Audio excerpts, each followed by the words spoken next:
Today we have a head-to-head on two top-tier banging shoes, and I'm super curious what we end up feeling between these two shoes. So we have the ASICS Superblast 3, genuinely one of my favorite shoes of all time. I've done 100+ miles in this shoe, and I am ready to put it up against the Nike Vomero Plus. And along with this comparison review, you can take a look. I am doing my first run review today in this as well. So this will be an early look at this for a comparison, but I think it's still going to give me a lot of what I need because I do my first run review at a 10-minute pace, an 8:30 pace, and a 7-minute pace. I think it gives me a pretty good idea. I'm going to run through their stats real quick, and then we're going to get into the run. And the biggest difference between these two is the Superblast is substantially lighter at 8.4 ounces versus 10.3 for the Vomero Plus. That's almost 2 ounces different between the two. And I think it's in large part because of the FF Leap foam that is in here. This is the aliphatic TPU that is all the rage, where it's their best top tier running foam that is incredibly light and has very good energy return. The Vomero Plus has a TPE foam as opposed to the ZoomX that is the Pebax foam that is in their like top tier racing shoes. So they're just different foams in between. Obviously you do have this carrier foam down here for the Superblast 3, but by and large it's the FF Leap in here. Now, the interesting thing between these two is their energy return numbers are very similar. I'll put all the run repeat data up here. Their energy return is similar. Their shock absorbance is similar. And the biggest differentiator between the two is the softness, much softer here in the Superblast 3 as opposed to the Vomero Plus. You definitely get a little more of this padding and cushioning with the upper for the Vomero. So you get a lot of cushiony feel here. And while you have a very nice lock in here with the Superblast 3, the tongue, which I've had zero problems with, is a little bit lighter weight overall. So you can tell they went to some measures for some weight saving here versus the Vomero. So fit wise, now that these are untied and being that they are relatively similar stack height, I think that'll be a nice feel to have both of them on each foot. They are both size 12s, and I do have both of them runners looped here at the back. I think that just gives me the best lock-in feel. So let's slip these on foot and see how they do. Coming out of the Vomero Pluses from that last review, the first run review, I can tell you this Superblast has more of that alien kind of feel, where it's just, gosh, so squishy. Yeah, these aren't the same shoes. And to be fair, their price points do reflect that. A big part of this conversation actually is you can find the Vomero Pluses for like $145 depending on where you're looking. That's a pretty screaming deal. The Superblast 3 is $210 pretty much everywhere. And I think the price point's justified on the Superblast 3. It's just been one of the most fun shoes for me to be in for the past, I don't know, a couple of months. And the Vomero, actually, I think its price point is pretty reasonable as well. So with these both on, actually the Vomero feels a little higher, which is interesting because technically the Superblast should have a couple millimeters extra. Now zooming in a little closer, we'll do a little squish on each side, pushing that heel in. And the Superblast feels like it is more willing to get this kind of like compression, whereas the Vomero Plus feels like it wants to almost resist that by a little bit more. I don't know, a rock and a bounce. We'll do it on both. And we'll do one more where we turn around and get a good squish test. You know, pushing in, pushing out, no instability on either of them. I mean, there's just so much more plushness here in the Superblast 3. Just more substance, more bounce. Okay, I don't know if substance is really the right word for it, but it feels like more playful, more fun, more spry, if you will, the Superblast 3 does. I'm actually going to lead with the Superblast, but what we're going to do is run a quarter mile down that way and back. I'll go Superblast Vomero Plus, Superblast Vomero Plus. That way I can kind of feel really tangible differences one side to the other, and then kind of give you a breakdown on which one I would get, which one might be worth you spending time looking at and putting your hard-earned money into. So 1 second, we're gonna hop into the other shoe and then we're gonna start running. So I actually really like the plush feel of this upper. It feels very nice and like padded, not like too much, but enough that you have some nice cushioning on the foot. But man, the slip-in feel for the Superblast is just so unreal. I don't know if it's my foot or if everybody likes this upper as much as I do, but the slip-in and straight into the smush feel just doesn't feel real. It feels like that alien thing that I talk about where it's like, oh, wow, this is unlike other things that I have tried and experienced. So let's go ahead and do some running. So I will see you in about a quarter of a mile. We are running.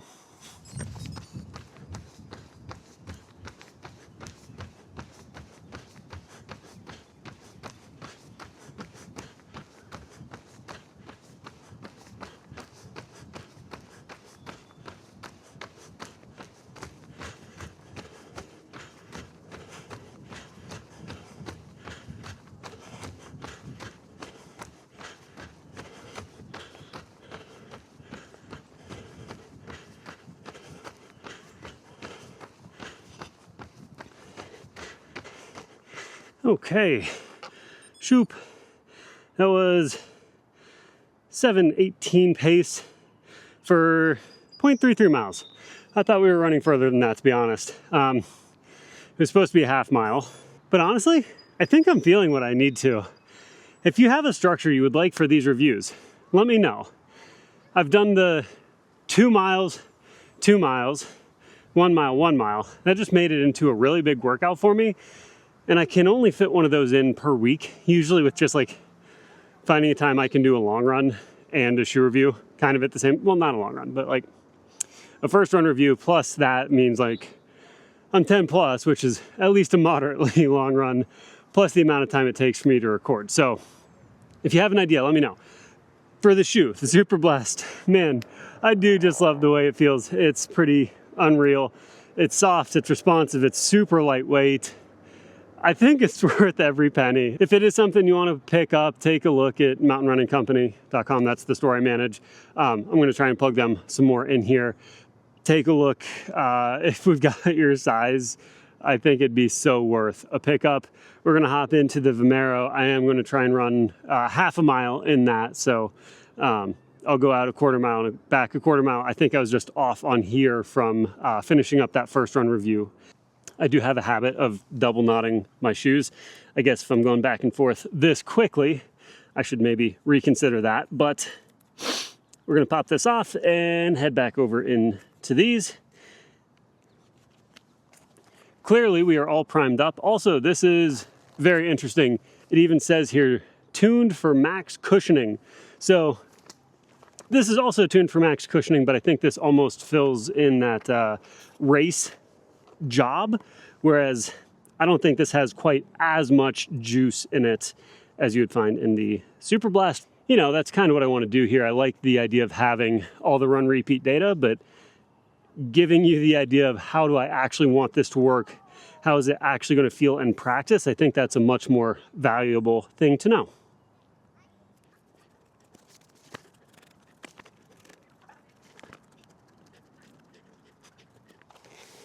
Realized we double knotted this one again.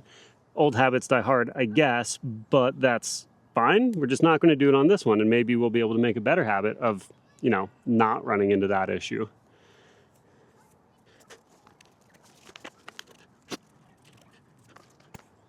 All right, this time we are actually going to run a half mile out, well, quarter mile out, actual quarter mile back to make a half mile. Man, that was tough. Only double knotted one of the two shoes, so I guess we're making progress. At any rate, I guess we are going to head and hop into our run.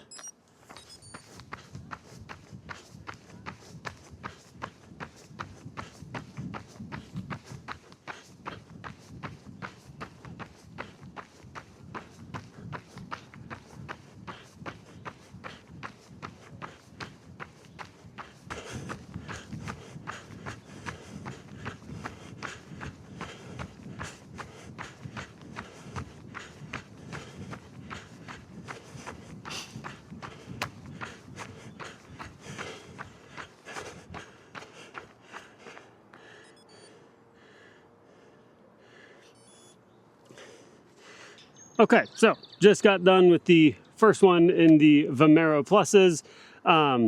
Also felt good, like surprising. Coming out of the Superblasts, these still feel good. It's just Superblast feels kind of unreal. You know, 730s, that was relatively quick-ish pace for these guys. Not that I wouldn't use them at that pace range. Actually, I think both of them, that's right around where I would want my long runs to be, maybe a little fast. Depends on how long. They'd be a good progression run, 730s. But they felt really good there. The Superblast just has that alien kind of feel. The Vomero Pluses feel good, just not out of this world good.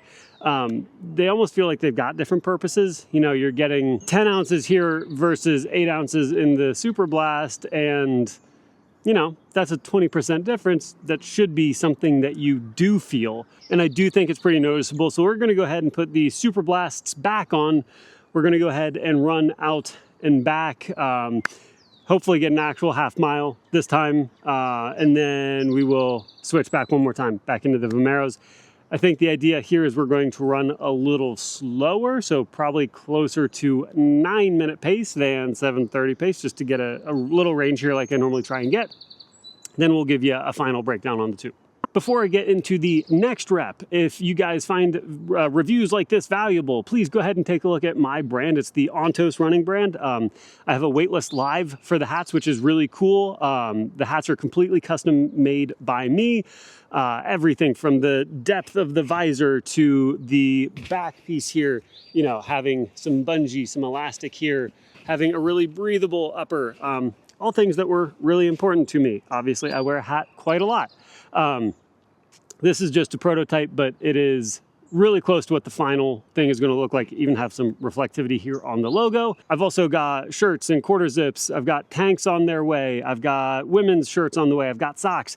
Anything that you might need in your wardrobe, please go ahead and take a look. If it's something that might help you out in your running, I would love for you to help support the brand and, you know, reviews like this. I should have what I do have currently linked below, or if you want to sign up for the waitlist if you do need a running hat, go ahead and go to ontosrunning.com. So we're going to do a little magic trick and jump straight into the Superblast. You ready?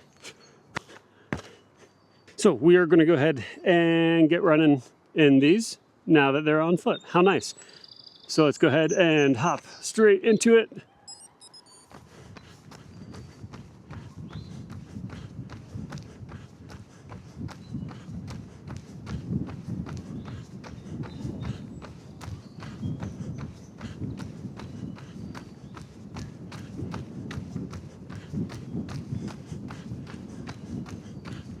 Well, this stopped recording when I was out there, but it ended up being an 8:08 pace. I'll put it on screen right here. It was a half mile. Man, these things are just too good. Went out on pace, so like right around, I think it was 8:50-ish at the start of that, and then just got kind of into a groove and came back to average 8:08. The rocker on these is really, really good. I just love that the cushion in the heel when you hit, land, and then transition to the forefoot. It might just really, really complement my style of running, but gosh, it's just so good. It makes me want to just keep running. At any rate, I will hop back into the Vomero Pluses. We'll do our last one there, nice and easy. And then once I get back, I'll break down kind of where you might want these in different parts of your rotation, or which one might be worth picking up for you, which one may work better for you. So let's go ahead. I'll do another magic trick and hop into these right now.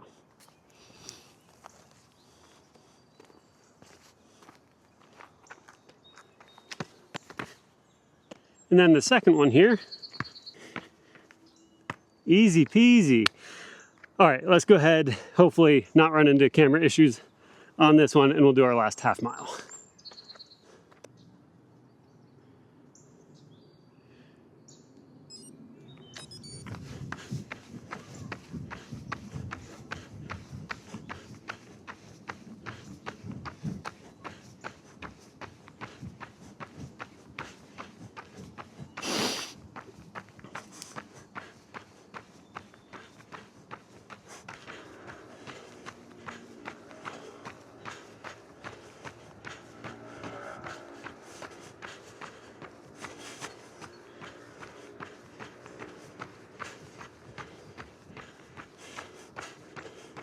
Peachy, all done.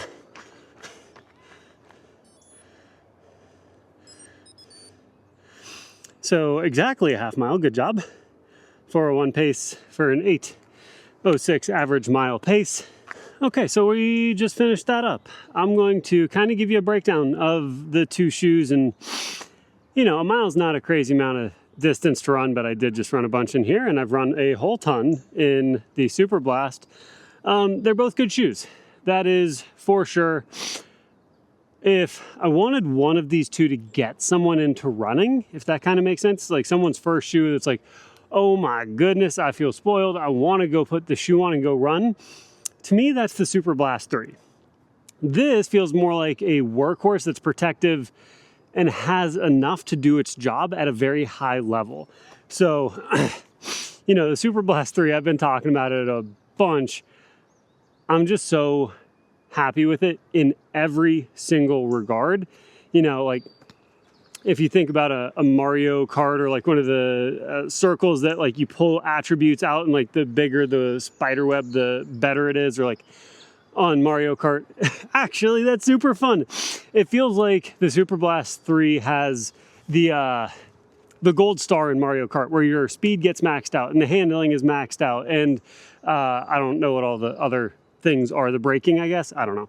But this feels like every stat is just completely maxed out, and the Vomero feels like it's just kind of unfair going up against the Superblast 3. If you have other shoes you want me to compare the Vomero Plus to, I'm happy to do it. Same thing for the Superblast. I want to make these head-to-head reviews a little more regular, even if they are short. Who are the two shoes for? Anyone. If you like to run, these two shoes are going to feel great for you. Who should get one over the other? If you want something faster, more playful, I would go for the Superblast. If you want something a little more workhorse-y, I would maybe go for the Vomero Plus. Price point wise, I think they're both pretty well priced. Even full price on the Vomero Plus, $180, still a good price point. On sale, $140-ish, plus or minus. Really, really good. Superblast 3, $210. I don't normally recommend $200+ shoes, but in this instance, I am happy to do it because it is just such a fun experience in my book. Traction, fit, feel, lacing, both of them get big thumbs up from me. I prefer the upper on the Superblast. It just feels a little bit lighter to me, but it's not so light that it's like the Mega Blast, where it's like too light and my foot hurts in it. Feels like the Goldilocks zone for me there. If you like more padding, you may go for the Vomero Plus. We got an ant, as opposed to the Superblast. So definitely a little more padding in the upper. And, you know, I think that's a stance Nike is taking, is this is not meant to like fight against this necessarily, even though a lot of people do try and pit them up against each other. I think it's more just a conversation of stack, not utility. I also think it'd be fun to come up with a system where I like rank these, but if you guys have thoughts of how I could do that, let me know. Like, what would be the most useful information for you if I was to summarize these into just one total score? Let me know in the comments. Also, you've seen a lot of the shoes that I have reviewed. I've got more that are coming to be reviewed, like the Saucony Azura, the actually Mizuno Wave Rebellion Pro 2. So it's a little bit older of a shoe, but I'm really excited to give you guys a look at that one. And then we've got a couple more that are on the up and in. Let me know what you would like me to compare from what I've already done, what I just said, and anything else that might be good for you to see. If you want to take a look at other first run reviews, go ahead and take a look here. With that said, I hope you guys have a great day. Do something good for your body. Take care. Bye.